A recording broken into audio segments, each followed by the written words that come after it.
a primeira palestra com o Dr. Oscar Mendonça, falando sobre o ISS e as suas fronteiras com o IPI. Boa tarde a todos. Meu tema, o ISS e as suas fronteiras com o IPI. É um tema instigante. O professor Cristiano Carvalho comentou aqui conosco mais cedo da peculiaridade da nossa Constituição, se comparada com as constituições que são modelo para o mundo, as constituições europeias, a Constituição dos Estados Unidos. A nossa Constituição é de um tipo rígida e uma rigidez traduzida numa riqueza de detalhes, até, a meu ver, exagerada, mas é cultural, é nosso isso, e também um processo dificultoso para a modificação dessas mesmas regras constitucionais. É verdade que esse processo dificultoso não tem, de qualquer forma, criado grande dificuldade para que modifiquemos a nossa Constituição, mas aí por uma questão não normativa, por uma questão política. É uma outra história. E, com o texto esmiuçado dessa maneira, os critérios de competência ficam bastante visíveis, bastante delineados, e podemos identificar na Constituição critério material da hipótese de incidência de todos os impostos, tirante, obviamente, o imposto extraordinário de guerra. Mas, tirante esse, nós podemos visualizar com tranquilidade, pelo menos o critério material, e quase sempre a base de cálculo, na nossa Constituição. Isso, em tese, geraria como efeito um rigor tal que dispensaria qualquer possibilidade ou evitaria qualquer possibilidade de zonas de penumbra, portanto, desse problema de fronteiras entre o ISS e o IPI. Mas, assim, não tem sido. E, no enfrentamento de tal dificuldade, a 10ª região de tributação da Receita Federal, em solução de consulta, a solução de consulta 350, tenta resolver da seguinte maneira: trata-se de operações de restauração, conserto e beneficiamento de produtos mediante galvanoplastia, que essa região classifica como processo de industrialização. No entanto, vem e complementa da seguinte maneira, que o fato dessa atividade constar como um dos itens da lista de serviço, de ser, portanto, serviço, não impediria que essa mesma operação estivesse e fosse enquadrada como industrialização, estando, portanto, diz a solução de consulta, incluída no âmbito do IPI. Imagine-se só que disparate. Houve uma reação muito grande por parte da doutrina brasileira quanto a essa colocação na consulta. E disparate por quê? Porque, de fato, diante desse quadro constitucional que nós temos, não há como fazer incidir dois impostos sobre o mesmo fato no nosso país. Não há essa possibilidade. Há estudos do professor Geraldo Taliba com o nosso Aires Fernandino Barreto, muito interessante, estudo já antigo, em que mostra, por A mais B, por que assim acontece. E, basicamente, por causa desse delineamento quase acabado dos impostos, não dando, portanto, espaço para que haja esse tipo de situação. De qualquer maneira, obviamente que, tirante aquelas situações em que a própria Constituição, aí sim, admite uma superposição parcial de suas hipóteses de incidência, é o caso, por exemplo, do RPJ e da CSLL, que podem incidir, sim, de forma aí autorizada sobre o lucro líquido da empresa, o lucro líquido auferido pela empresa.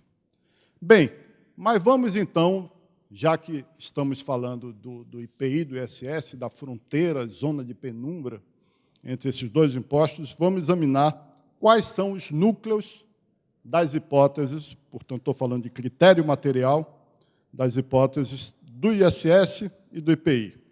O ISS está lá no artigo 156, inciso 3º da nossa Constituição, que compete aos municípios instituir imposto sobre serviço de qualquer natureza, que não estejam incluídos esses serviços no S do ICMS, portanto, que não sejam serviços de comunicação, serviço de transporte interestadual e intermunicipal, vírgula, definidos em lei complementar.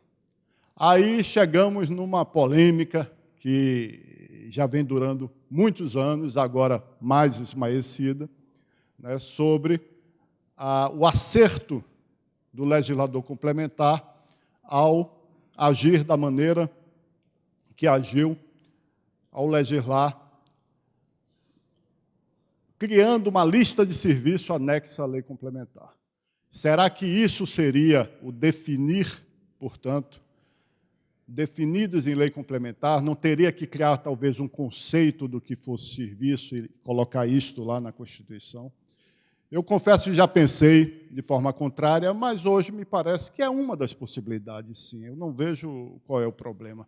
Existe uma das maneiras de você definir, é você dizer, olha, os serviços são estes. Ah, mas isso engessa, de um certo modo, o legislador municipal. Mas também imagine, e aí pensando do ponto de vista pragmático, linguístico, imagine só num país com 5.800 municípios, que cada município decidir fazer a sua própria lista, entender o que seria. Me parece que não seria nada agradável. E a jurisprudência, a seu cargo, também vem aceitando, sem problemas, apenas chamando a atenção de que a jurisprudência fala de que não pode ter um acréscimo do ponto de vista vertical, mas horizontalmente, decisão do Supremo, via congêneres, você pode ter, sim, uma interpretação extensiva que assambarque outros serviços que não estão nominados na lista de serviços. E o que é serviço? Serviço é o resultado da atividade humana de prestar utilidade a outro. Prestar de forma remunerada. Essa atividade, ela pode ser tanto uma atividade intelectual, e aí nós estamos diante de um serviço típico. O nosso serviço de consultoria jurídica, de advocacia, são típicos serviços. Ou você pode ter também um esforço físico. E aí me interessa principalmente o esforço físico em contato com o material, portanto, sobre algum material. E trata-se, disse a doutrina há muito tempo, e me parece que com acerto, de atividade sempre específica, personalizada, sempre entregue por encomenda também de um terceiro. Então, gravem isso, específica, personalizada e sempre por encomenda de um terceiro. O núcleo material também nos indica, núcleo material do ISS, de que este serviço ele sempre será um adimplemento de uma obrigação antes contratada. Quer dizer, não existe a possibilidade, esse serviço não está solto.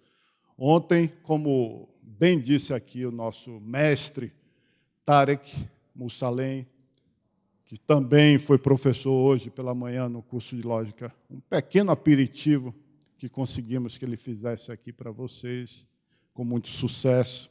E o doutor Tarek dizia, olha, mas também na hipótese não tem só fato, tem a relação jurídica instaurada. E, de fato, o serviço como adimplemento de uma obrigação tributária.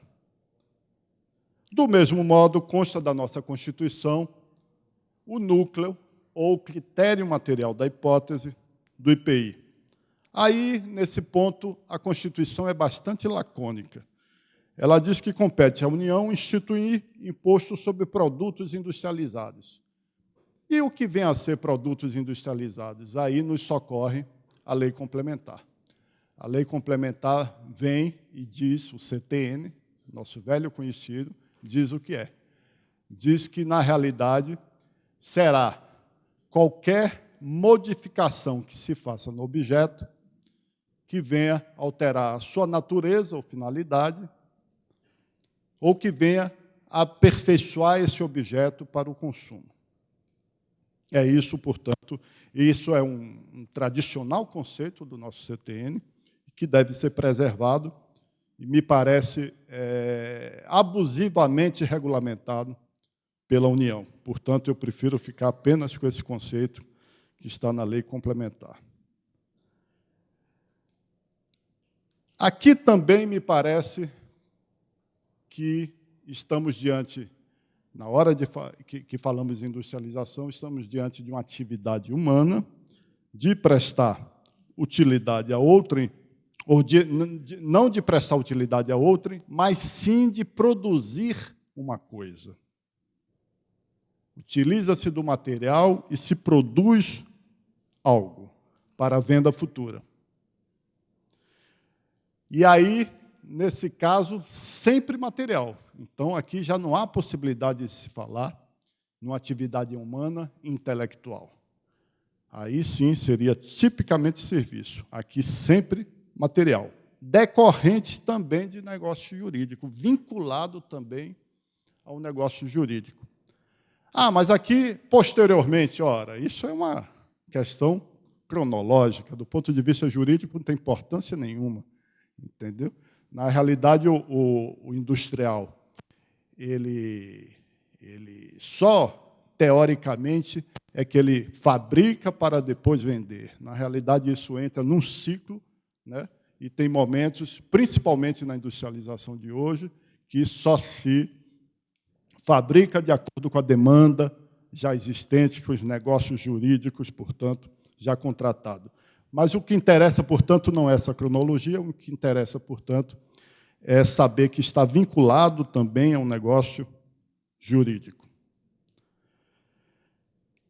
Pois bem, o fato de haver algumas vendas hoje antecipadas me parece que não desnaturam essa situação.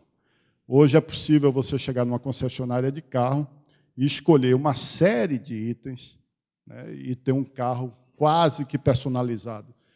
Bem, por isso é prestação de serviço? Não. Você está encomendando ali, ao final, um produto acabado. Você simplesmente encaixou ali quais são os detalhes que você, de fato, tem. Mas a encomenda será de um produto. Não é uma encomenda, portanto, de um fazer sobre um produto. É a encomenda de um produto, e aí está a grande diferença. Mas ninguém discute que a atividade de consultoria onerosa é uma prestação de serviço, ou de que a mistura de argila com areia e mais algum elemento, e fabricação de blocos, é industrialização. O problema maior não está aí. O grande problema que realmente nos desafia é o da chamada industrialização por encomenda. E aí eu me lembro, professora Betina, de um congresso que estivemos lá em Porto Alegre e fomos convidados pelo professor Humberto Ávila, não sei se se recorda, né, já tem alguns anos, em que discutíamos esse assunto, e o professor Hugo de Brito Machado estava assistindo, depois, no almoço, também continuamos as considerações. Realmente, nesse ponto, nos desafia e torna-se um pouco problemático. Alguns critérios distintivos desses dois campos de incidência se põem na doutrina para nosso exame. E na jurisprudência também eu vou vincular aqui alguns acórdãos do STJ. O primeiro é esse, é o conceito de serviço versus o conceito de industrialização. Então, o serviço seria sempre uma atividade humana personalizada, específica. Por outro lado, no caso da industrialização, sempre padronizada, em série, sempre, portanto, lembrando aqui do conceito lá do CTN, sempre havendo uma alteração, uma transformação, um beneficiamento de um produto.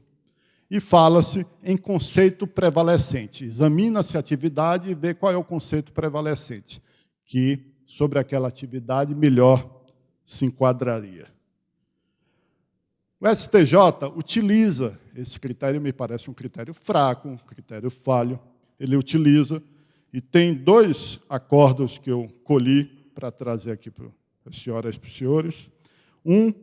O acórdão que fala da confecção de cartões magnéticos de bancos com cores e logomarca próprias, específicas da empresa.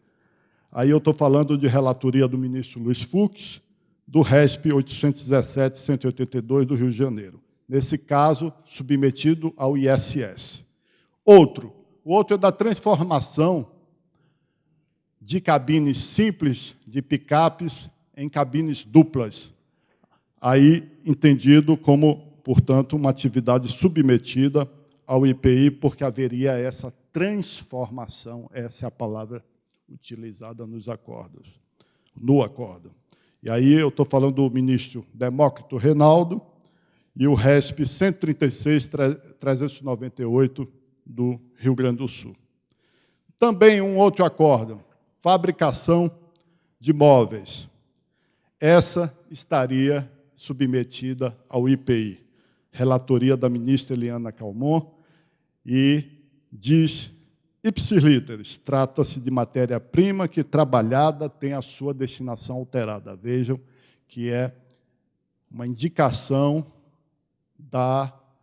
do artigo 46, lá do CTN, que traz, portanto, esse conceito de industrialização que eu aqui já me referi.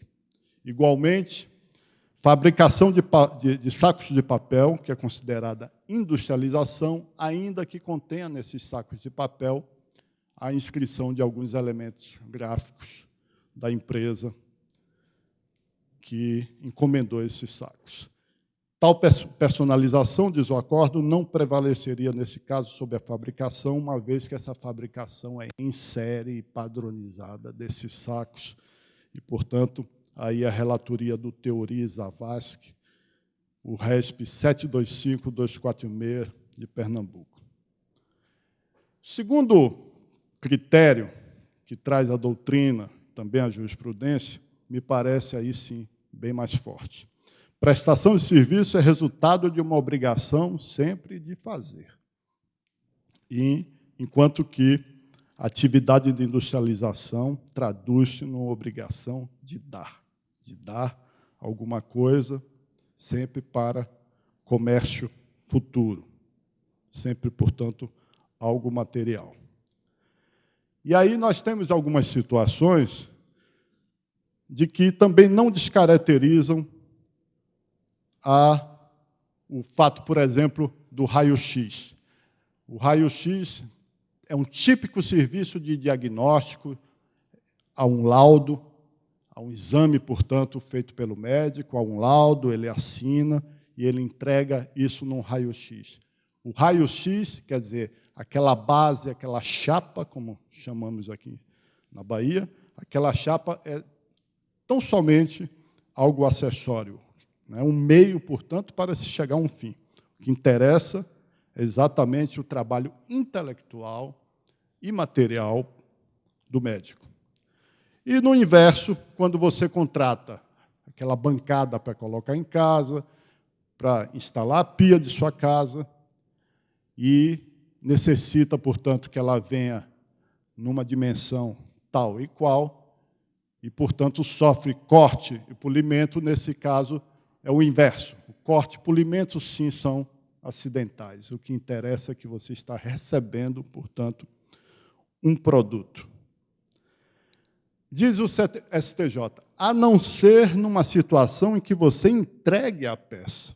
Quando você pega e entrega a peça para que nela se faça o serviço.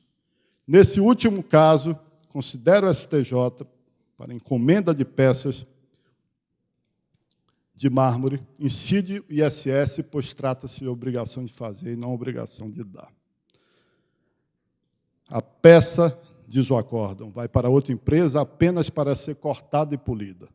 Estou falando da relatoria do ministro Herman Benjamin, o RESP 959-258 do Espírito Santo. Terceiro e último critério distintivo que podemos utilizar, esse mais complexo e polêmico, é a prestação de serviço se destinando tão somente ao consumidor final. E a industrialização se destinando, portanto, à venda. Sempre, portanto, ao comércio ou à indústria. O problema, me parece, que aparece aí, de forma mais grave, é quando esse comércio ele existe, mas ele é praticado pelo contratante do fazer. Não pelo contratado, mas pelo contratante. Por que, me pergunto, a prestação de serviço se destinaria tão somente ao consumidor final? Onde é que está escrito isso? Bem, estava escrito na lista anexa ao Decreto-Lei 406, já revogado, em itens, no final da redação de alguns itens. Você verificava lá de que, para serviços de recauchutagem de pneus, para tão somente usuário final. Outra possibilidade, recondicionamento, acondicionamento, pintura, beneficiamento, lavagem, secagem, tingimento, galvanoplastia, corte, recorte, apenas aqueles objetos não destinados à industrialização ou comercialização. A atual lista, anexada hoje à Lei Complementar 116, suprimiu esses condicionamentos. Não existem mais esses condicionamentos. Abrem-se aí duas correntes. Uma que diz, ora, jamais terá importância essa supressão. Essa supressão, e nada é a mesma coisa, porque, a partir da Constituição, se percebe que o legislador municipal está necessariamente condicionado a esses dois destinos. Não concordo. E a outra corrente que diz, não, pode sim, o legislador está, a partir de então, liberto para fazer aí incidir o ISS. Me parece que é um típico caso da vênia de quem pensa diferente, é um típico caso de atuação da lei complementar. Há um certo preconceito, e isso já foi objeto de muita discussão na doutrina, há um certo preconceito e um amesquinhamento mesmo, me parece, do papel da lei complementar. Me parece que esse caso é um típico de expor sobre conflito de competência. Não vejo esse critério distintivo de maneira clara na Constituição, não é verdade. E é para isso mesmo que a lei complementar deve atuar. E me parece que ela atuou. O que a outra corrente, a qual eu me oponho, defende é o seguinte, poxa, mas se você tem um processo industrial e você apenas destaca um desses segmentos do processo industrial e terceiriza ele, isso não estaria, portanto, dentro do ciclo de produção industrial? Me parece que não. Me parece que realmente a relação aí claramente não é uma relação satisfeita pelo dar, pela entrega de uma coisa, mas sim satisfeita, adimplida pelo fazer. A relação que eu estou falando entre o industrial encomendante e a empresa que foi lá fazer isso. E usei exatamente a expressão certa, um fazer sobre o material, sobre aquele objeto que seguiu da indústria para lá. E não interessa se no início, no meio, no final do processo industrial, nós temos diversos exemplos. Aqui na Bahia, por exemplo, na área de mineração de ouro, ao final de todo o processo, vai para uma espécie de... Tem um nome técnico, é para ser lustrado, é uma espécie... E ali sofre, portanto, me parece que uma atividade tipicamente de serviço. E aí que eu recomendo a leitura de um RESP muito interessante, relatoria do Luiz Fux, do ministro Luiz Fux, em que ele enfrenta a questão. E ele enfrenta a questão do seguinte modo, e aí vale a pena a leitura desse pedacinho.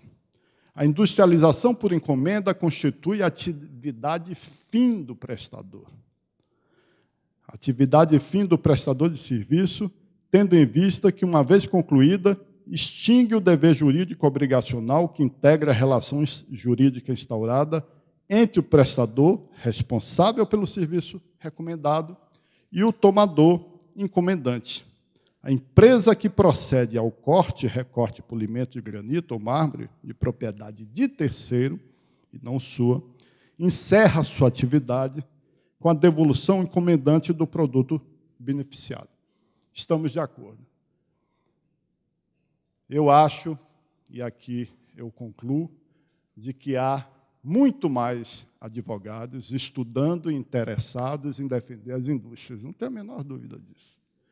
E muito poucos interessados em defender os municípios, esses cada dia mais carentes de arrecadar uma receita que faça face à crescente demanda social que sempre bate à porta dos prefeitos. É a minha opinião. Muito obrigado.